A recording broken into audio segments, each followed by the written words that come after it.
মীরার গল্পটাই তো শেষ হলো না, মীরার এখনো অনেক গল্প বাকি ছিল।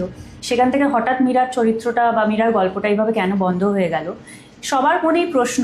কিন্তু আমি যখন আমার প্রশ্নটা তুলে ধরেছিলাম সোশ্যাল মিডিয়ায়, তখন আপনাদের যে আমি কমেন্ট পেয়েছি, আমি না হিরো না হিরোইন, আমি তাও এত এত ভালোবাসা, এত কমেন্টস আপনারা ভরিয়ে তুলেছেন আমার কমেন্ট বক্স।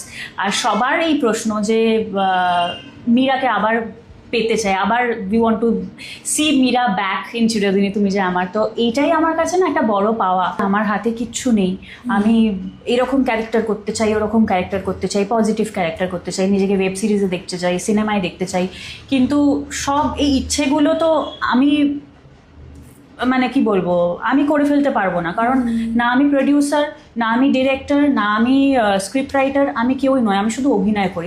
আমার কাছে যেরকম অফার আসবে, যেরকম ক্যারেক্টার বলবে, আমি শুধু সেটার অভিনয়টা করব। দেখো, এইটা আমি ফার্স্ট টাইম ফেস করলাম, এর আগে তো কখনো ফেস করিনি। বাট এটা ফেস করার পর, জানানোর পর আমি শুনতে পাচ্ছি, জানতে পারছি যে এরকম আরও অনেকের সাথে হয়েছে, আমার একার সাথে নয়।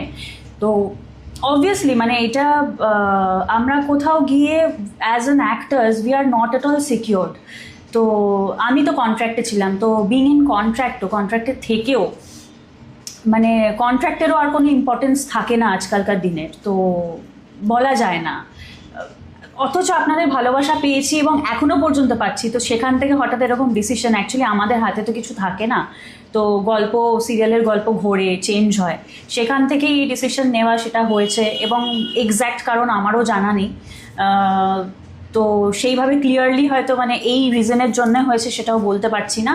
কিন্তু হ্যাঁ, মানে এটা আমার কাছেও অবাকজনক যে কন্ট্রাক্টের থেকেও বা সিরিয়াল মানে থেকেও একটা ইম্পর্টেন্ট ক্যারেক্টার হয়েও এরকম হুট করে শেষ হয়ে গেল, গল্প না শেষ হয়েই শেষ হয়ে গেল।